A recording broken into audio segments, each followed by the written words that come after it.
Entonces, ¿qué es lo que hicieron? Por ahí a alguien le funcionó el cerebro y lo que hizo es, bueno, ya no utilicemos esos pomos, utilicemos unos sachets. Los sachets es lo que están viendo acá. Miren cómo es. Ese es un sachet. Ahí lo ven mejor. Ese es un sachet. Es parecido a lo del, como un sachet de yogur, un sachet de champú. O sea, bajo esa es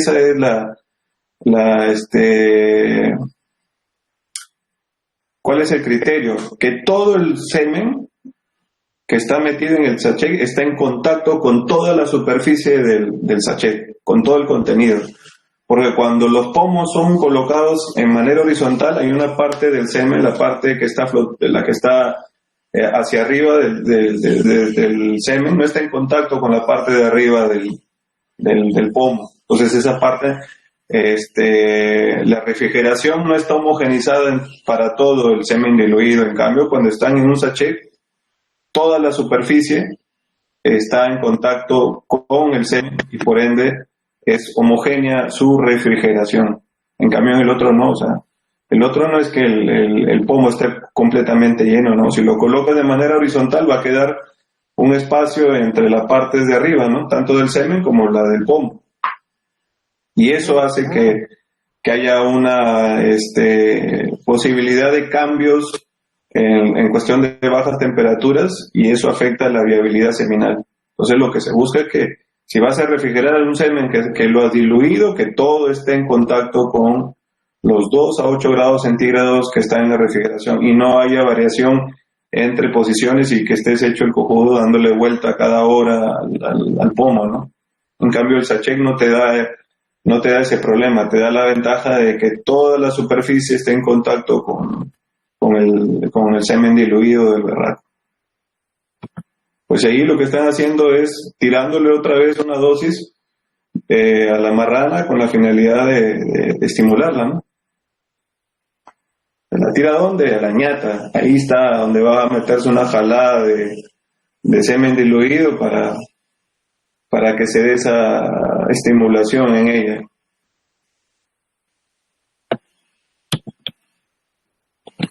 Después ya llega el hombre que se pasea.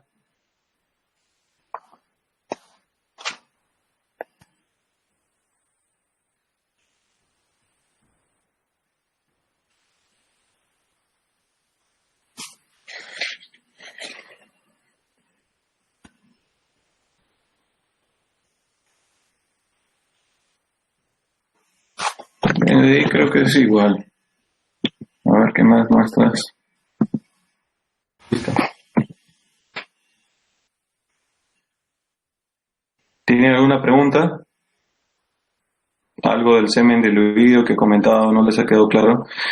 Esa es otra también diferencia. Cuando una especie eyacula más, su semen es menos concentrado. Cuando una especie eyacula menos, o sea, biológicamente es así, ¿no? Las especies que tienen un menor volumen de eyaculado, sus espermatozoides son mucho más concentrados. Entonces, por ejemplo, el semen del caprino tiene 1 ml en promedio eyacula, solamente 1 ml, pero la cantidad de espermatozoides que tiene ese ml es de 300 millones de espermatozoides por mililitro de semen. En cambio el toro, por ese ml, tiene solamente hasta 150, el caprino es 3.000 millones de espermatozoides, no es 300, es 3.000 millones de espermatozoides por mililitro de semen. Y en el caso del vacuno, el toro, lo que eyacula es 150 millones de espermatozoides por mililitro de semen. Aproximadamente unas 10 o 20 veces más de lo que hace el caprino. El vacuno, su volumen de eyaculado promedio son 8 ml, el del caprino es 1 ml. Pero en ese 1 ml tiene 3.000 millones de espermatozoides por mililitro. En cambio el toro solamente tiene 150 millones de espermatozoides por mililitro. Y el berraco obviamente tiene 300 ml promedio de eyaculado, pero la concentración de espermatozoides termina siendo mucho menor. ¿no? Es aproximadamente 800.000 espermatozoides por mililitro de semen. Es muy diluido. El equino también es más volumen, 70 ml, pero menos concentrado. Y ahí se relacionan. ¿Quiénes son las especies que eyaculan en vagina? Los rumiantes, y su semen es más concentrado. ¿Quiénes son las especies que eyaculan en el útero? El equino, el porcino, el canino, pero sus eyaculados suelen ser tener una menor concentración en comparación a los rumiantes.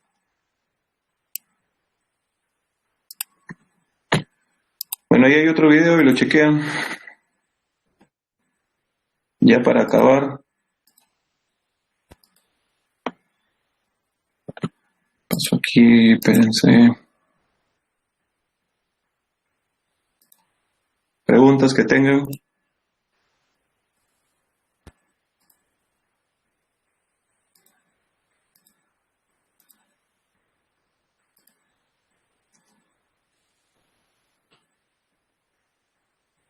Miren.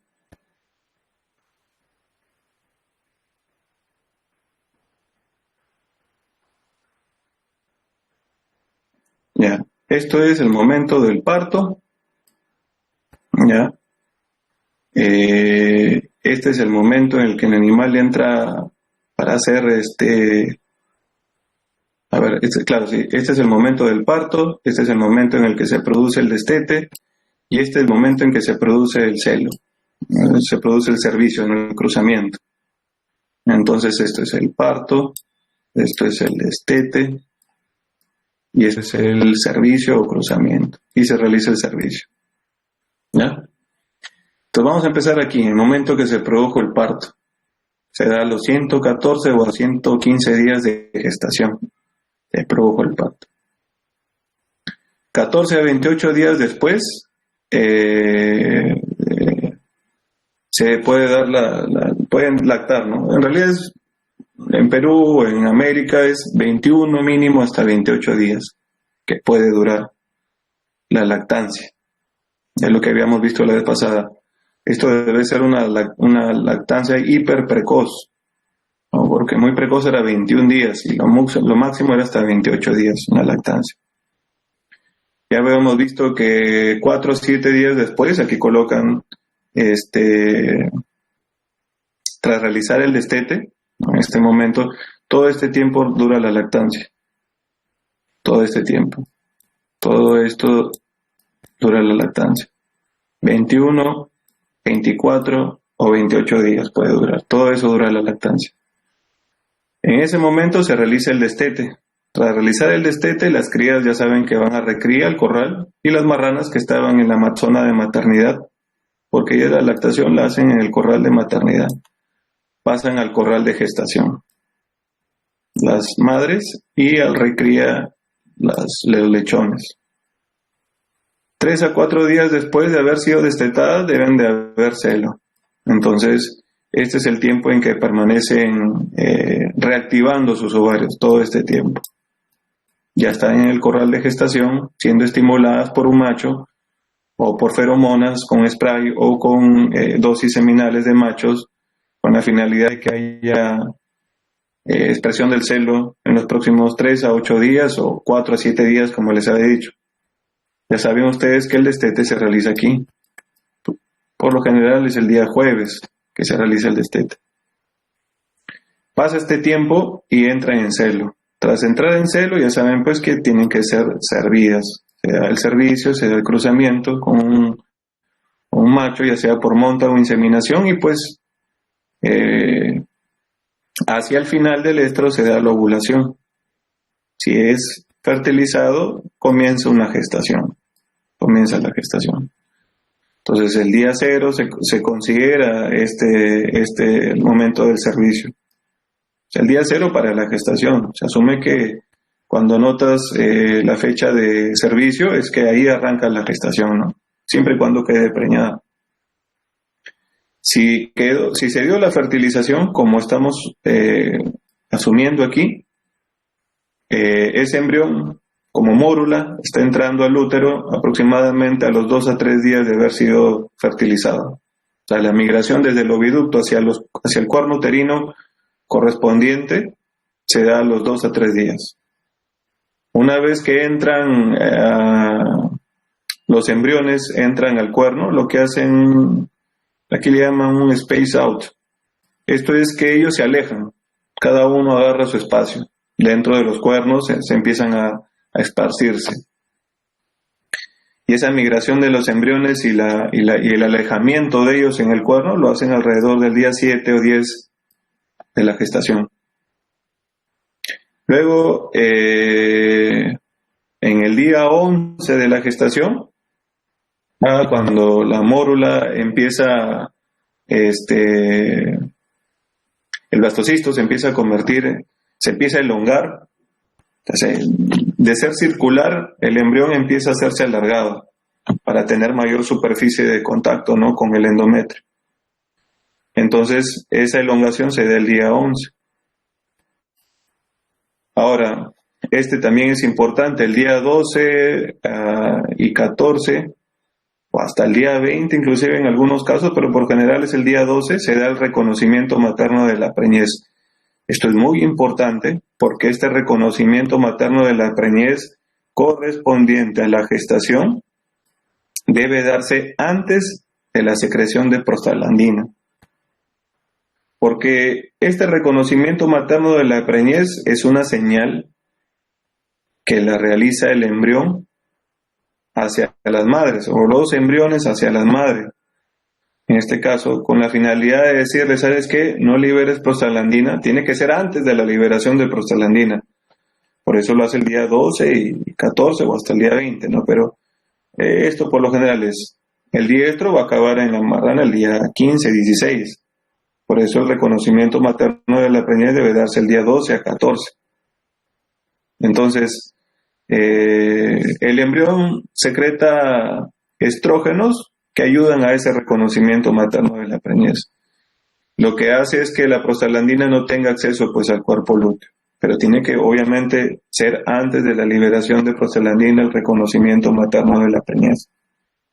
Entonces eso es para asegurarle, para decirle a la madre, aguanta, no liberes prostaglandina, o en el caso de la marrana, mándala hacia otro lado, no la mandes hacia el cuerpo lúteo, porque hay embriones, porque acá estamos presentes. Los embriones son los que le dicen a la marrana que ella está preñada y no libere, no mande prostaglandina hacia el cuerpo lúteo.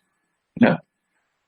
Entonces, entre el día 13 al día 20 se da la implantación, después de que se emigraron, después de que se espaciaron, después de que liberaron estrógenos para que no sean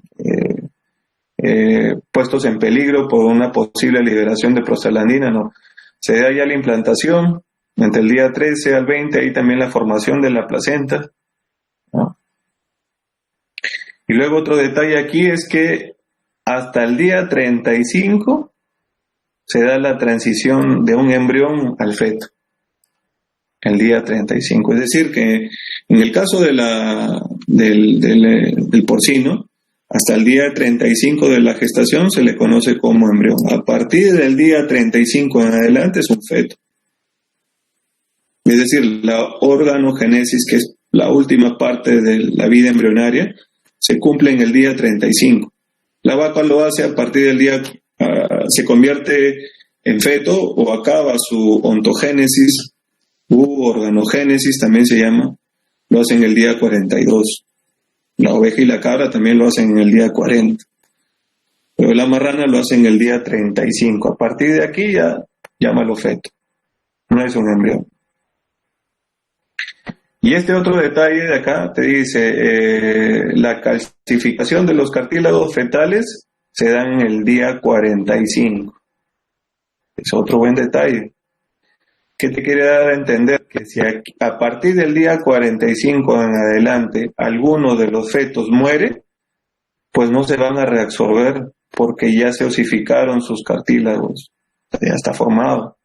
Lo que puede pasar es que se momifique y el día del parto, que es acá, lo expulse muerto. Pero si hay muertes antes de ese día 45, como no se ha dado la calcificación y osificación correspondiente, lo que va a pasar es que haya reabsorción embrionaria, ¿no? El embrión se reabsorbe y no se elimina en el momento del parto. Pero si llega a morir pasado el día 45, se irá a deshidratar, se momifica y se expulsa en el momento del parto. Otro detalle importante aquí es este. El mayor crecimiento fetal se da durante el día 80 de la gestación. Quiere decir que a pesar de poder hacer en este momento el diagnóstico de gestación de manera física, que lo realizan alrededor del día 35 o 30, lo ideal es hacerlo a partir del día 80, donde el crecimiento fetal es mayor. Miren, de los 114 días en el día 80, es decir, aproximadamente a los 2 meses y medio, es conveniente hacerle el diagnóstico de gestación. ¿Por qué? Porque obvias razones, pues el vientre va a estar más abultado, va a estar más alargado, o sea, más hacia ventral, va a estar las mamas más dilatadas, pero sobre todo el crecimiento fetal es mayor y el vientre tiende a irse a agarrar más profundidad, a irse más hacia el suelo, es lo que quiero decir. Pero ya se puede ir haciendo desde el mes y medio, 2 meses. Eso. La marrana empieza a engordar a partir del día 30. Si por ahí en condición corporal la veías media bajita, ya a los 30 días de ver que se empieza a poner bonita con la gestación. No todas las hembras cuando están gestando ocurre eso. Y aquí te dice el ciclo de producción, o sea, no reproducción, si nos ponemos a contar lo que dura la gestación, que son 114 días, y le sumamos el tiempo de la lactancia, si le sumamos el tiempo que permanece en celo, hasta que finalmente entra en celo, todo eso dura 142 días aproximadamente. Entonces todo un ciclo productivo de una marrana son 142 días. Por ende, por eso veíamos antes ese parámetro que una marrana te debería estar dando partos al año 2.3, 2.2 en promedio, ¿no? Pero sus ciclos productivos, no reproductivos, su ciclo productivo, el ciclo completo que han visto aquí, se lo deben de saber, así como la palma de la mano, como la tabla del 1 tiene que sabérselo, y 142 días dura ese ciclo. ¿Alguna pregunta sobre esto?